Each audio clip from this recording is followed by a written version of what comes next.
मुंबई शहर में एक विशाल मम्मी ने तबाही मचा रखी थी। वो गाड़ियों को उठा के फेंक रही थी, पेड़ों को उखाड़ रही थी, घरों को तोड़ रही थी। शहर में एकदम से मम्मी कैसे आ गई? वहीं दूसरी तरफ म्यूजियम में लोगों की भीड़ लगी हुई थी। इजिप्ट से 3 ममीज को मुंबई के 3 म्यूजियम में लाया गया था। उन्हें देखने के लिए तीनों म्यूजियम्स में लोगों की काफी भीड़ लगी हुई थी। क्या आप म्यूजियम की इस फोटो फ्रेम को देख के बता सकते हैं कि ये रियल है या फेक है? कहते हैं ये फोटो 1820 की है।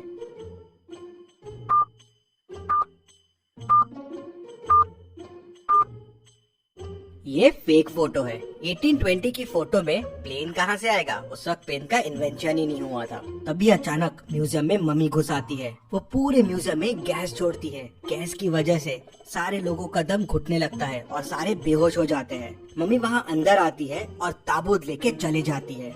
ऐसे ही दूसरे म्यूजियम में भी होता है। पहले गैस से लोगों को बेहोश और फिर मम्मी दूसरा ताबूत लेके भी चले जाती है। और फिर तीसरे म्यूजियम में भी यही होता है। तीनों ताबूत और मम्मी लेके चले जाती है। पूरे न्यूज चैनल के जरिए ये खबर पूरे शहर में फैल जाती है कि मुंबई में मम्मी घुस आई है और म्यूजियम से बाकी 3 मम्मियों को भी चुरा लिया है। लोगों में डर आ जाता है कि शायद बाकी 3 मम्मी भी जिंदा ना हो जाए। इस केस को सॉल्व करने के लिए डिटेक्टिव मेहुल आ जाता है। मेहुल म्यूजियम में पहुंच जाता है। म्यूजियम का ओनर मेहुल से मिलता है और उसे बताता है कि 3 मम्मीज जो ताबूत में कैद थे वो चोरी हो गए हैं। उनको एक बड़ी विशाल मम्मी ने ही चुराया है। वो मम्मी आई और यहाँ गैस छिड़क कर सबको बेहोश कर दिया और फिर ताबूत लेके चले गई। मेहुल थोड़ा सोच में पड़ जाता है। तभी उसे पास में एक पाइप पड़ा दिखता है। मेहुल समझ जाता है कि इस पाइप की मदद से ही गैस छोड़ा गया था। मतलब कोई म्यूजियम के आदमी ने भी मम्मी की मदद की होगी। मेहुल म्यूजियम के 3 लोगों से पूछताछ करता है। गार्ड कहता है, सर मैं तो बाहर पहरेदारी कर रहा था। जब मम्मी आई मैं मम्मी को देख के डर गया और वहाँ से भाग गया। टेक्नीशियन कहता है, सर मैं तो सीसीटीवी रूम में था। मम्मी को देख के डर गया और बाहर ही नहीं आया। मम्मी चले गई। उसके बाद बाहर आके मैंने ही ओनर को कॉल करके बुलाया। फिर ओनर कहता है, हाँ सर इसी ने मुझे फोन करके बुलाया और मैं तुरंत यहाँ आ गया। मेहुल समझ जाता है कि तीनों में कौन मम्मी से मिला हुआ है। क्या आप सोच के बता सकते हैं कौन मिला हुआ है?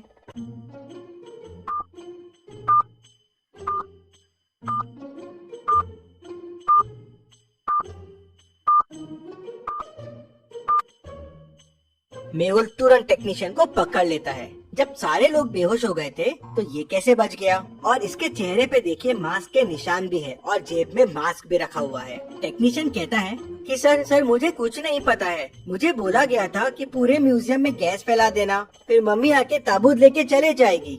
मेहुल ओनर से पूछता है, क्या कुछ कीमती था उस ताबूत में? नहीं सर, बस वो एक मम्मी का ताबूत था। सालों पुराना है, इजिप्ट से लाया गया था। मेहुल को ये बात कुछ हजम नहीं होती।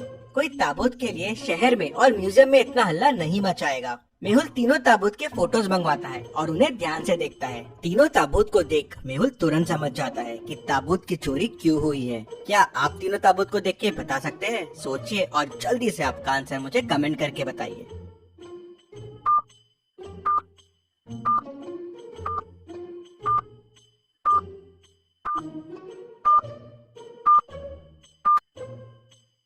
बीच वाले ताबूत में हीरे का स्लॉट खाली है और वहाँ पहुँचने के लिए एक मैप दिख रहा है, लेकिन वो मैप अधूरा है। अगर आप तीनों ताबूत को जोड़ देंगे तो एक पूरा नक्शा बन जाएगा।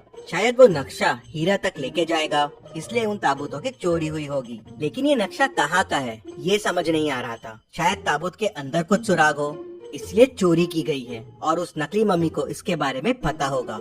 मेहुल ओनर से और पूछताछ करता है, और क्या जानते हो इस मम्मी के बारे में और किस किस को पता था इस मम्मी के बारे में? तो ओनर उसे बताता है। कहते हैं इनमें से एक मम्मी जो उनकी राजा थी वो काली गुफाओं में रहती थी, उसे श्राप मिला था। सर इसके बारे में मुझे 2 साइंटिस्ट और एक असिस्टेंट रूपा को पता था। मेहुल दोनों साइंटिस्ट से पूछताछ करने के लिए उनके घर पहुंचता है। वो पहले साइंटिस्ट के घर जाता है तो देखता है उसका मर्डर हो गया है। वो दूसरे के घर जाता है तो उसका भी मर्डर हो गया था। फिर वो रूपा से मिलने जाता है तो देखता है कि उसका भी मर्डर हो गया है। मेहुल तुरंत समझ जाता है कि इन खूनों में कौन इन्वॉल्व है। क्या आप सोच के बता सकते हैं वो कौन हो सकता है?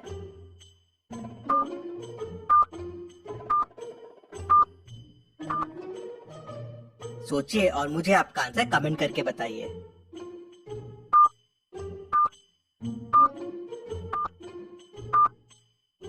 ये सारे खून ओनर ने करवाए थे। सिर्फ उसे और इन लोगों को ही ताबूत के बारे में पता था। ताबूत के बारे में जानने वाले सबका मर्डर हो गया, लेकिन ये बच गया। मेहुल उसको पकड़ने के लिए उसके घर पहुंच जाता है, लेकिन वो अपने घर से मिसिंग रहता है। मेहुल समझ जाता है कि वो हीरे की तलाश में निकल गया है, लेकिन कहाँ, ये कैसे समझेगा मेहुल को? तभी मेहुल को समझ जाता है कि ओनर कहाँ गया होगा। क्या आप सोच के बता सकते हैं? सोचिए और मुझे आपका आंसर कमेंट करके बताइए।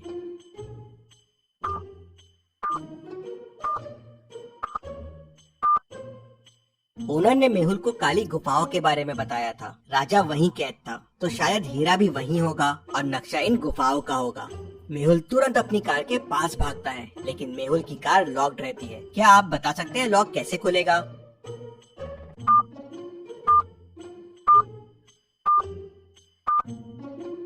जी हाँ, चैनल को सब्सक्राइब करके ही लॉक खुलेगा, तो जल्दी से चैनल को सब्सक्राइब कर दीजिए। मेहुल भी सब्सक्राइब बटन दबाता है और कार खुल जाती है।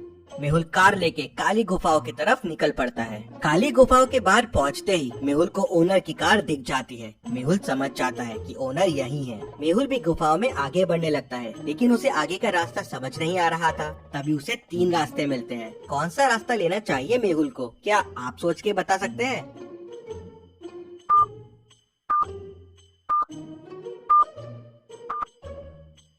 मेहुल को तीसरा रास्ता लेना चाहिए। तीसरे रास्ते में पैरों के निशान दिख रहे हैं, मतलब ओनर यहीं से गया होगा। मेहुल पैरों के निशान को फॉलो करता हुआ तीसरे रास्ते में चला जाता है। वहाँ उसे एक बड़ा सा दरवाजा मिलता है जो बंद है। क्या आप इस लॉक को ध्यान से देख के बता सकते हैं दरवाजे को खोलने का कोड क्या होगा? सोचिए और मुझे आपका आंसर कमेंट करके बताइए।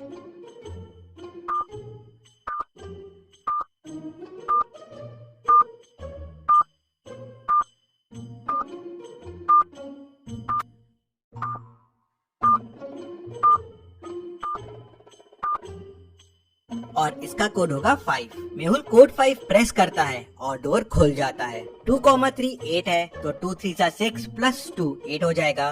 3,2 9 है, 3 इंटू 2 6 प्लस 3 9 हो जाएगा। 4,1 8 है, 4 इंटू 1 4 प्लस 4 8 हो जाएगा। सो 1,4 होगा 1 इंटू 4 प्लस 1 मतलब 5। मेहुल अंदर जाता है तो उसे वहाँ ओनर मिल जाता है। मेहुल उसे पकड़ लेता है और सीधे ले जाके जेल में डाल देता है, लेकिन ओनर कहता है कि उसके पास ताबूत नहीं है। किसी अनजान व्यक्ति ने उससे ताबूत खरीद लिया था। उसने तो नक्शा याद कर लिया था और ताबूत के अंदर से वो पेपर निकाल लिया था जिसमें इस गुफा के बारे में पता था, और गलती से मैंने आपको उसके बारे में बता दिया। मुझे ताबूत बेचने के 1 करोड़ रुपए मिले थे और मैंने ही दोनों साइंटिस्ट और रूपा का खून किया, जिससे इन ताबूत के बारे में किसी और को नहीं पता चले। मेहुल तुरंत समझ जाता है कि ताबूत किसने खरीदा होगा। क्या आप पूरी स्टोरी को ध्यान से सोच के समझ के बता सकते हैं ताबूत किसने खरीदा होगा? आप चाहे तो वीडियो को रिपीट कर सकते हैं।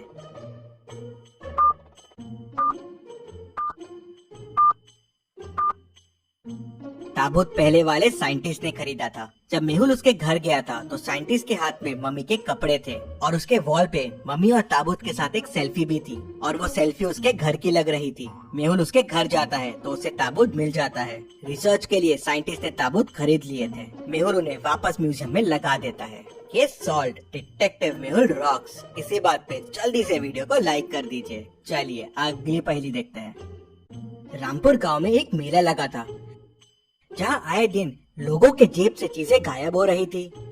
लगता है मेले में बहुत सारे जेब कतरे घूम रहे हैं। वो इतनी परफेक्शन से जेब काट रहे थे कि किसी को पता ही नहीं चलता था। एक दिन इंस्पेक्टर गणपत मेले में जाता है जेब कतरों को पकड़ने के लिए, लेकिन कोई उसकी जेब काट लेता है और उसे पता ही नहीं चलता। ये बात डिटेक्टिव मेहुल तक पहुंच जाती है।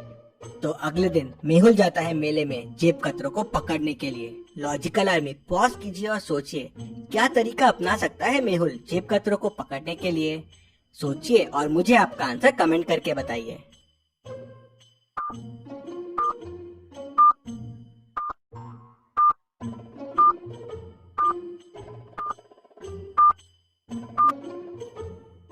चलिए मेहुल ने क्या तरकीब अपनाई वो देखते हैं।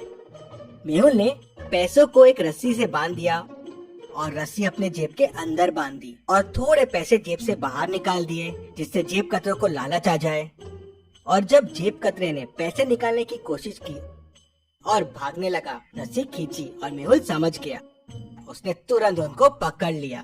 Detective Mehul rocks. इसी बात पे जल्दी से वीडियो को लाइक कर दीजिए। और आपने क्या सोचा है, आपके आइडियाज मुझे कमेंट में बताएं। सबसे अच्छे कमेंट को मैं पिन करूंगा।